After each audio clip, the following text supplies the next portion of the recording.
Dave Murphy, my good friend from Murphy's Sports Fishing Charters, the west coast of Vancouver Island. What do we do when it gets rough on the big water? We look for cover. Go hide. You gonna take me to a good spot? Yeah. We're gonna catch lots of fish? Catch a few. Now let me ask you, we're gonna catch a Chinook? Chinook. A king? A spring? A blackmouth? You got another name for these fish out here? No, that covers all the bases. We're going salmon fishing for Chinooks. And we're gonna have a ball. I'm going fishing all the time, and my baby's going fishing too. Bet your life that your sweet wife can catch more fish than you. Any fish will bite if you got the right bait. Now here's a little something that I'd like to relate. With my pole and my line, I'm going fishing. Yes, I'm going fishing. My baby's going fishing too. Going Fishing with Darryl Choronzey is brought to you in part by Yamaha, when you want the best. Abu Garcia, for life. Berkeley Trilene, Canada's strongest fishing line. And by Montana's Cookhouse Saloon, fresh country cooking.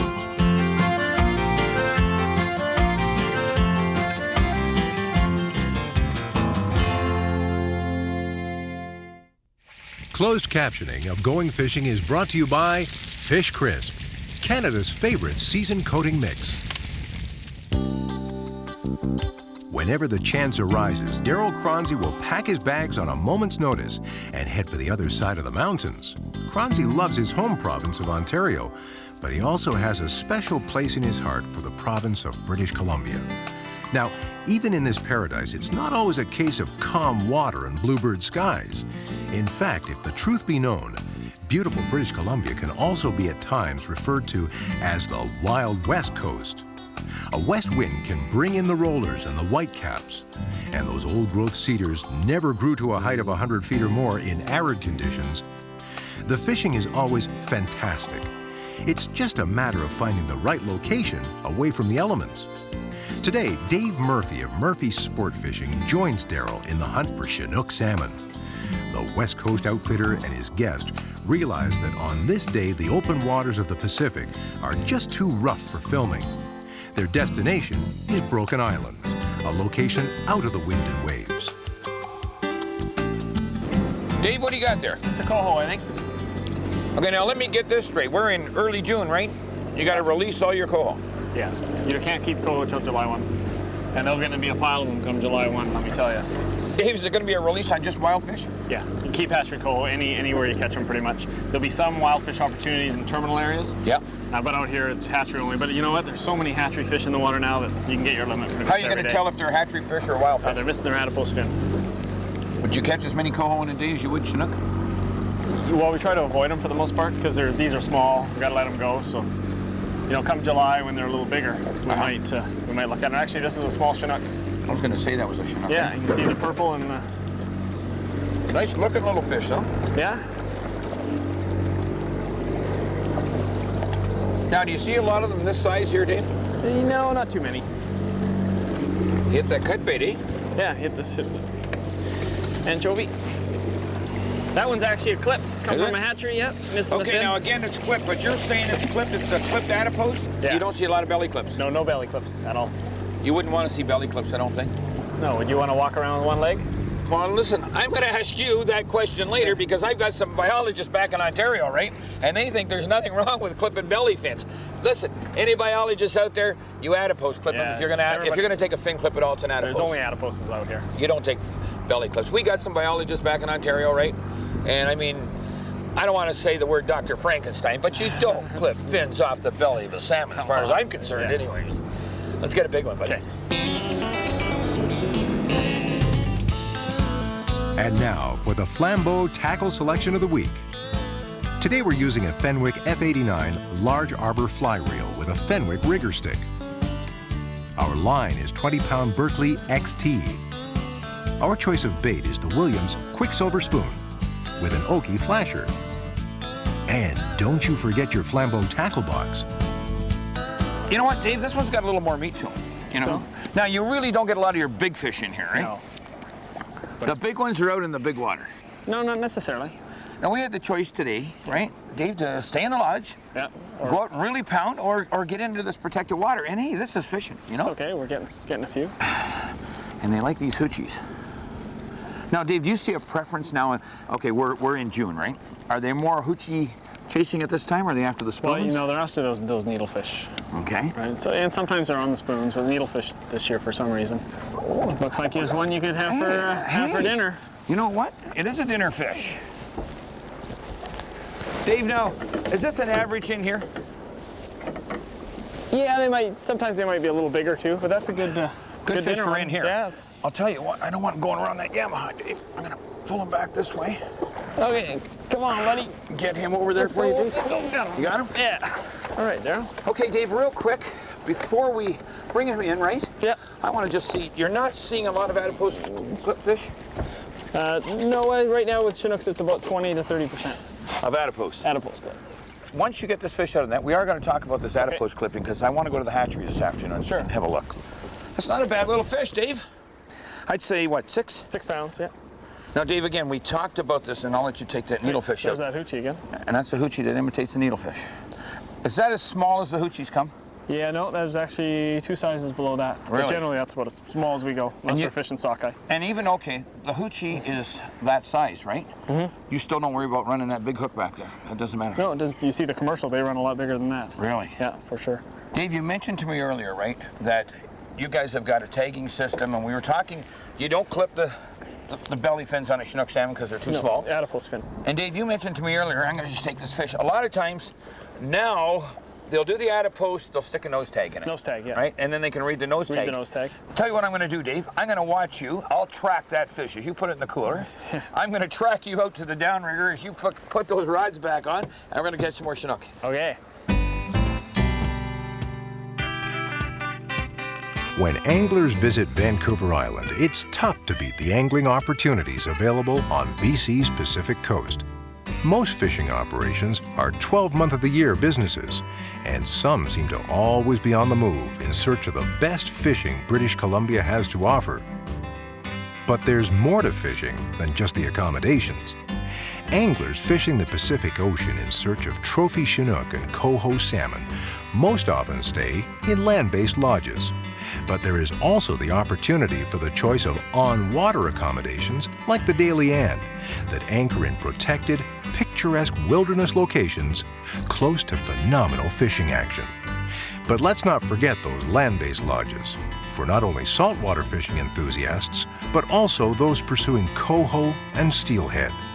From Vancouver to Alaska, British Columbia offers hundreds of majestic facilities, most offering accommodations that are better than they find in their own homes, that greet anglers back from a great day of adventure on the river. Many include the Great Room, where you can relax around a giant fireplace and swap fish tails. And let's not forget the dining. Many times the eating is just as phenomenal as the fishing. Going Fishing returns in a moment. Dave, when we get this on? I said to Dave, take off my... take off the hoochie, right? Put on the Williams. And what do we get? What'd you say to me as soon as that rod went off? What'd you say to me as soon as that rod went off? What did we get that fish on? Has that Williams been in the water yet? No, first time. Whoa! You got an okay fish too? Yeah, I think so. That's the first time that Williams has been down. That's cool. I think that's cool. That's good. Now, you did do some changes on that spoon, right? You changed the hooks? Yeah, definitely. I'm going to talk to my good friend, Mr. Breckenridge. Dave Breckenridge is the president of the company. And I say, turn those hooks over, because you like them turned over out here. Yeah. And a lot bigger. Then you want a bigger hook. Yeah. Well, she hit good. We'll see what she is. You know what? It's hard sometimes to tell, right? I'm going to change this reel, too. This is just nothing but an expensive flying reel from Fenwick, right? And I'm going to change it. I'm going to take that weight equalizer off, and I'm going to put another handle on there. Yeah. Yeah, they're a nice reel. Right? They are a nice reel, real nice. I think that's kind of funny.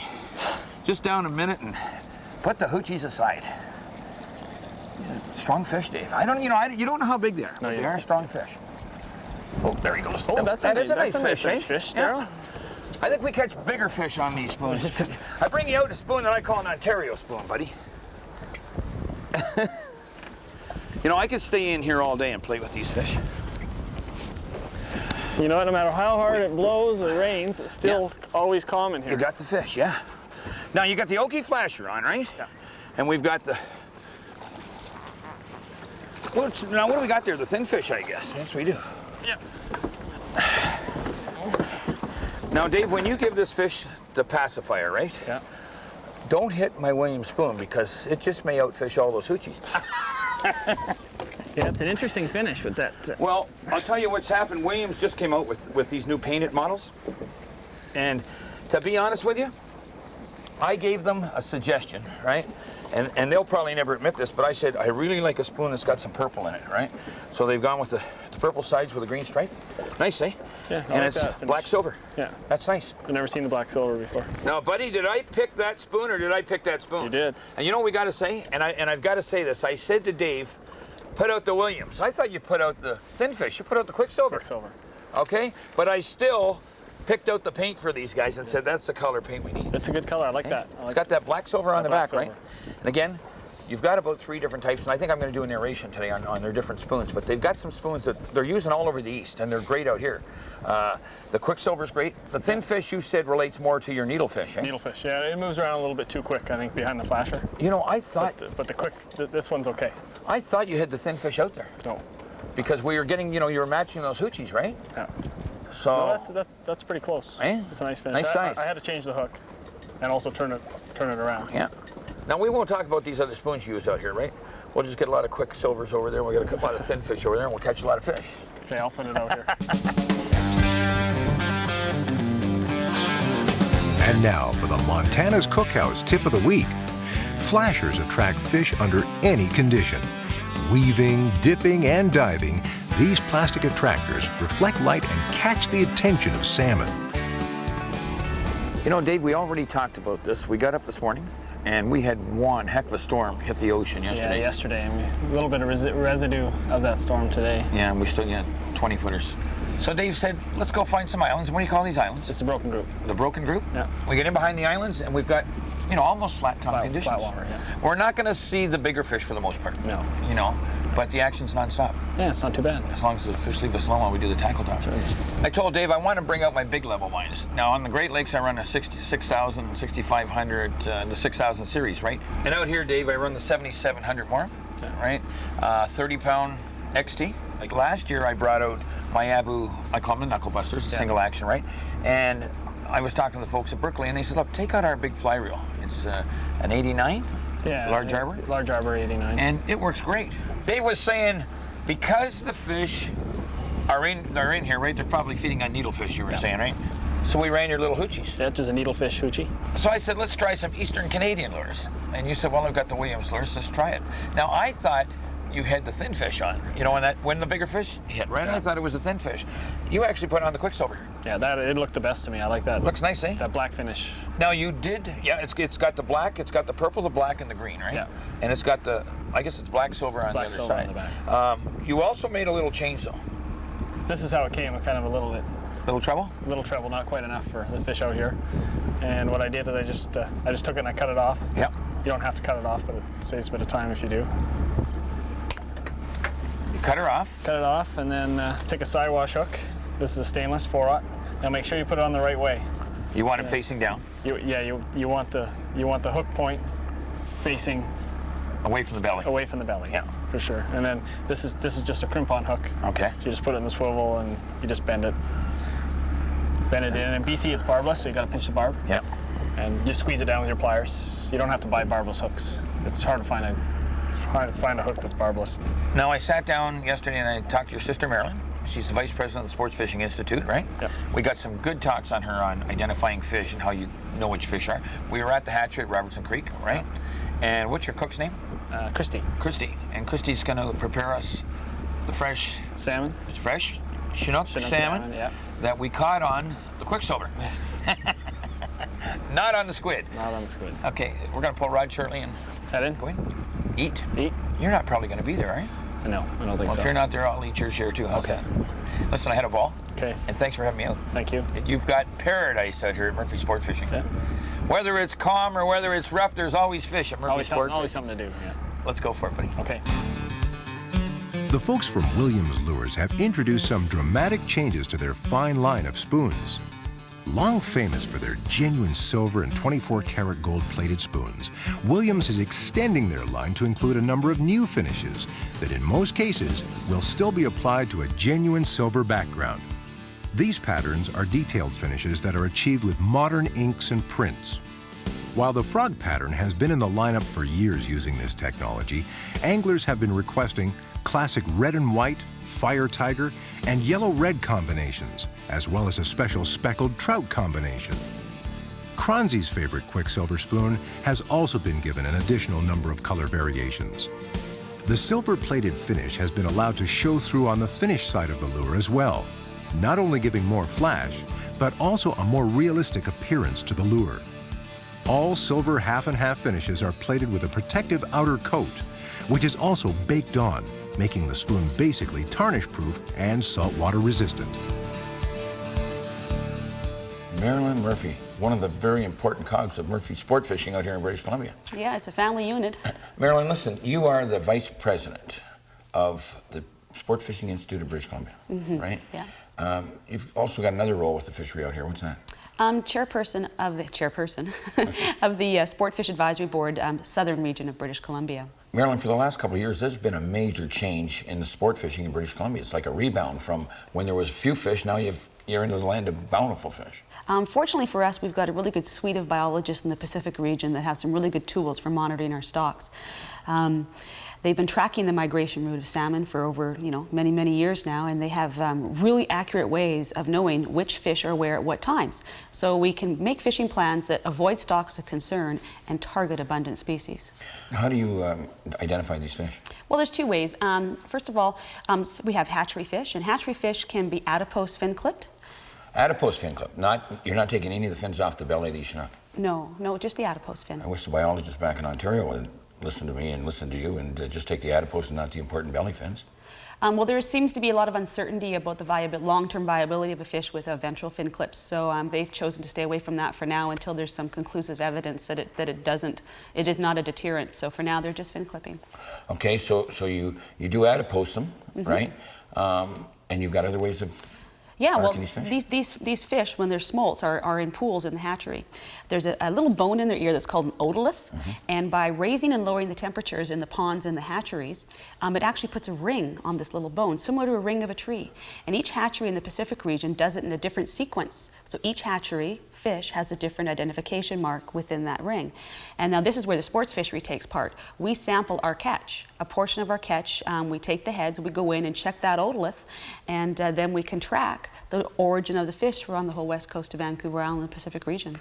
You can see where they're from, how old they are, and you can check their growth too. Yeah, so as a result now, we can map, we can track the location of all of these different fish by genetics and by hatchery origin to know which fish are where at what time. You know, we're fishing right off the coast at Kyuquot right here.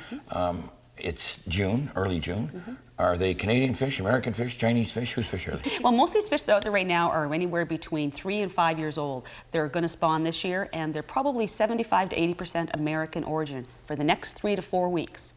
They're heading south. They're heading down to the Columbia River, and then a portion is going to go into the Fraser River. All right, so I can go out and catch some Yankee fish, right? Yeah, you can, but the Yankees are catching our fish up in Alaska, so you don't have to feel bad. We got a good deal going on here. We do a little trading.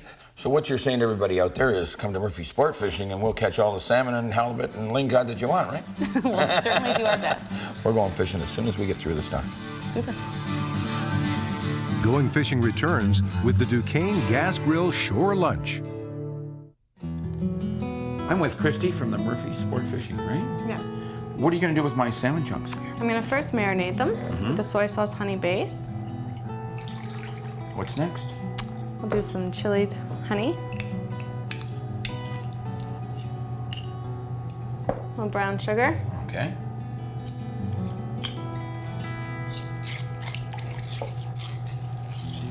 This is ginger that's been soaked in vermouth. Okay. Sesame garlic, Now, why sesame garlic? just to bring out the flavor of the soy sauce. It's got to be sesame garlic. Okay. Sesame oil soaked. Okay, sesame soil poked garlic. Okay. That's right. A little bit of cilantro. Now, what's cilantro? Cilantro is actually coriander seeds. It's a flowered sprout. Okay. Some orange.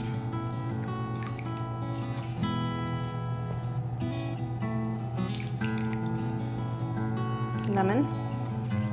Why so much lemon? Lemon's good with fish. Okay. Ooh, now, Christy, what are you doing there? I'm just lightly searing it over oranges, lemons, and limes. Why With the the skin oranges, bottom. lemons, and the lime? To bring out the flavor of the fish. Okay. The citrus flavor. Marilyn Murphy from Murphy Sportfishing. You know, what can I say? Is this paradise? Oh, it is, isn't it? Now, I had some fun today with your brother. We got into the shallow water, but you also said, and we were supposed to go out 25 miles, and the waves were high. Yeah, it blew 40 knots last night. Dave said to me, well, I can get you into the shallow water for salmon, but there's always something going on at Murphy's. There is. Our guide team's been together for 11 years. They fish year-round. And right now, you've been fishing offshore? Well, at this very same time, this very same day, you could have been trout fishing on Sprout Lake, 5 kilometers from here. You could have been river fishing for summer on Steelhead right off our shores, or in the Alberta Inlet for sockeye. So, whatever you like. Now, I like my fishing, but it's not everything. Where is our cooked riverside vermouth and teriyaki salmon? I think it's coming. Beautiful. Does that look great? Now, Darryl, that size of fish you had today is the perfect for preparing this way. It's lean because it's young. That fish was likely 2 to 3 years old, so bon appetit. Drop it on my plate and I'll try it.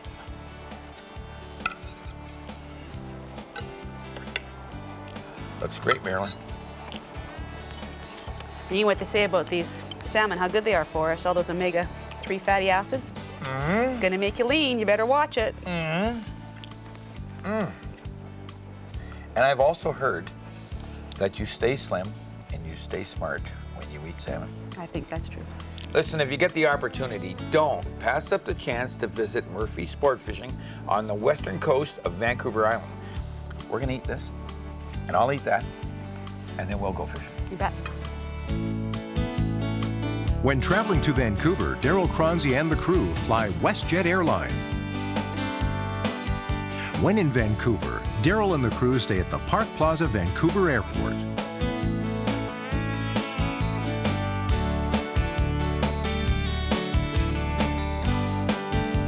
Going Fishing has been brought to you by Yamaha, when you want the best. Abu Garcia, for life. Berkeley Trilene, Canada's strongest fishing line. And by Montana's Cookhouse Saloon, fresh country cooking. Going Fishing would like to thank the following fine sponsors. Going fishing, going fishing. Baby smiling my way, gonna have a great day. No competition. Going fishing, going fishing. We'll be gone.